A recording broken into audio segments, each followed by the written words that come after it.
मैं शुरू से कह रहा हूं कि जो लोअर कोर्ट का ऑर्डर है वो इलीगल है, कंप्लीटली इलीगल है। हम ये उम्मीद कर रहे थे कि आज सुप्रीम कोर्ट उस पूरे ऑर्डर पर स्टे लगा देगा, मगर थोड़ा डिसअपॉइंटमेंट हुआ है कि वो कंप्लीट ट्रायल कोर्ट का ऑर्डर सुप्रीम कोर्ट ने स्टे नहीं लगाई। मगर उम्मीद करते हैं कि आइंदा हियरिंग में सुप्रीम कोर्ट लोअर कोर्ट के ऑर्डर पर कंप्लीट स्टे लगाएगा और मुकम्मल उस पर इंसाफ हो जाएगा। पहले तो मुस्लिम पक्ष ये कह रहा था कि वो फव्वारा है, अब आज अगर ये मान रहे हैं कि 2019 में स्थापित किया गया तो ये एक नई कहानी, हम लोग को नहीं पता इसके बारे में। पर जो भी है शिवलिंग है, हमारा कहना है कि वो शिवलिंग है। उस बात को प्रूफ करने के लिए आज हमने एप्लीकेशन दी है और माननीय न्यायालय जो भी आदेश पारित करेगा वो आपको बताएंगे। तो पत्थर पूजे हरि मिले तो मैं पूजूं पहाड़, जीव हमारी जाति है मानव धर्म हमारा, हिंदू मुस्लिम सिख ईसाई धर्म नहीं कोई न्यारा, वही मोहम्मद वही महादेव वही आदम वही ब्रह्मा, कबीर दूसरा कोई नहीं देख आपने घर मा। इसका मतलब मैं आपको बताता हूं, अर्थात जाति आदि में ना पढ़कर पूर्ण परमात्मा की शरण ग्रहण कर सतभक्ति करना ही मनुष्य जीवन का मुख्य उद्देश्य है। वो पूर्ण संत होगा, वो समाज में व्याप्त जातिवाद को मिटाकर एक पंथ चलाएगा और शांति स्थापित कर श्रद्धालुओं को सत्य मार्ग की तरफ अग्रसर करेगा। अब आप ये सोच रहे होंगे कि मैंने आप लोगों के बीच ये पंक्तियां क्यों कही हैं। दरअसल प्रधानमंत्री नरेंद्र मोदी के संसदीय क्षेत्र बनारस में कई दिनों से काफी हलचल है। कारण है काशी विश्वनाथ मंदिर और ज्ञान व्यापी मस्जिद का विवाद। वाराणसी की निचली अदालत के आदेश पर 3 दिन तक ज्ञान व्यापी मस्जिद परिसर का सर्वे किया। इस सर्वे के बाद हिंदू पक्ष ने यहां शिवलिंग मिलने का दावा किया, हालांकि मुस्लिम पक्ष ने इस दावे को नकार दिया। दरअसल 5 महिलाओं ने काशी विश्वनाथ मंदिर के बगल में बनी ज्ञान व्यापी मस्जिद के परिसर में मौजूद श्रृंगार गौरी मंदिर में पूजा करने की इजाजत देने को लेकर वाराणसी कोर्ट में गुहार लगाई थी। महिलाओं की मांग पर कोर्ट ने यहां सर्वे कराने का आदेश दिया। शिवलिंग मिलने का दावा करने के बाद परिसर को सील भी कर दिया गया। यह मामला सुप्रीम कोर्ट भी पहुंच गया।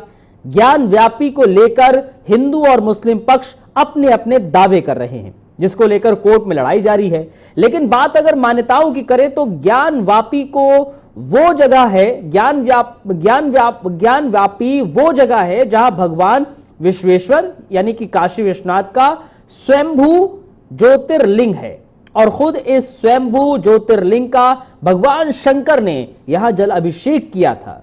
हिंदू पक्ष के वादी हरिहर पांडे ने यह दावा भी किया है कि पृथ्वी पर गंगा अवतरण के पहले भगवान शंकर ने अपने त्रिशूल से इस जगह पर कूप का निर्माण कर इस स्वयंभू ज्योतिर्लिंग का अभिषेक किया था।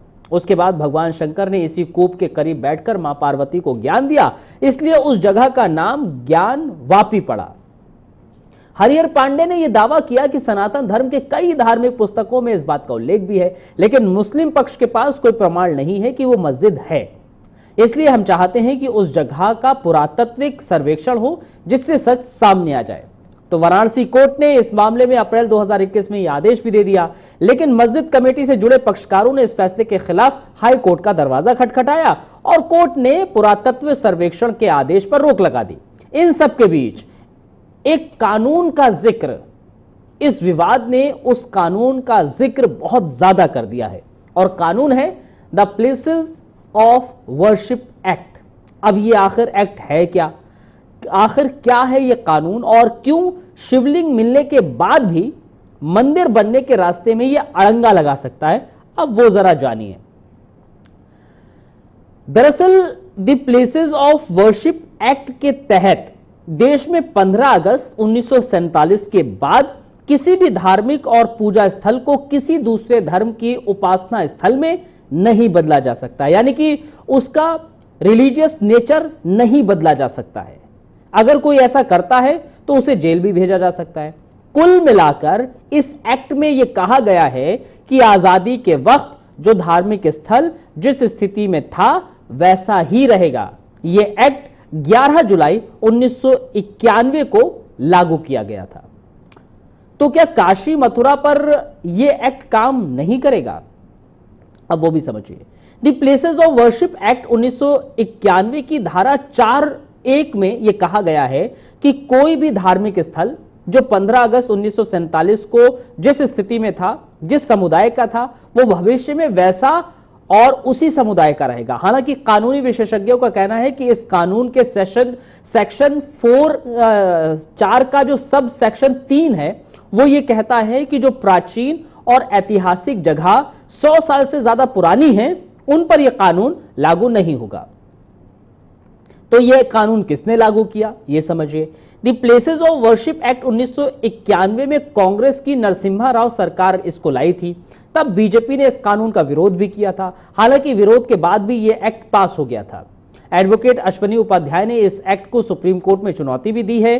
उन्होंने अपनी याचिका में यह कहा है कि यह कानून देश के बाकी समुदाय हिंदू, जैन, सिख और बौद्ध के संवैधानिक अधिकारों को छीनता है। अश्वनी उपाध्याय के मुताबिक यह कानून जिन धार्मिक स्थलों को विदेशी आक्रांताओं से तोड़ा उन्हें वापस पाने के सारे रास्ते बंद करता है। तो हैरानी दरअसल इस बात की है कि एक जगह और पत्थर को लेकर जिस प्रकार लगभग सभी धार्मिक स्थान विवाद में रहते हैं, जबकि इन जगहों का लक्ष्य तो शांति को स्थापित करना होता है, लेकिन अज्ञानतावश श्रद्धालु भगवान प्राप्ति की चाह में नेताओं और झूठे धार्मिक गुरुओं की मानकर झगड़ते रहते हैं, जो इस वक्त भी हो रहा है। लेकिन इन सब के बीच में ज्ञानवापी मस्जिद अगर वहां थी तो इसके साक्ष्य क्या थे, और मंदिर अगर है तो उसके साक्ष्य क्या है, क्योंकि दावे इस वक्त हर कोई कर रहा है। कोर्ट उन दावों पर अपना निर्णय भी सुना रहा है। लेकिन ज्ञानवापी विवाद आखिर क्या था, क्या है, उसको मैंने आपको समझाने की कोशिश की है।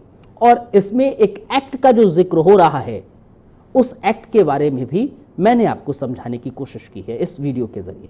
उम्मीद करते हैं आपको इस वीडियो के जरिए ज्ञानवापी जो विवाद है उसको समझ में आया हो और इस एक्ट के बारे में भी जानकारी आपको मिली हो। अगर आपको मिली है जानकारी तो आप इस वीडियो को जरूर आगे शेयर कीजिए और हमारे सोशल प्लेटफॉर्म को जरूर लाइक, सब्सक्राइब जरूर कीजिए। और जाहिर तौर पर अगर आपको ये वीडियो पसंद आ रही है तो इस वीडियो को भी आगे जरूर शेयर कीजिएगा। फिलहाल मुझे इजाजत दे दीजिए और आप अपना बहुत ख्याल रखिए। हमारे सोशल प्लेटफॉर्म के साथ बने रहिए। धन्यवाद।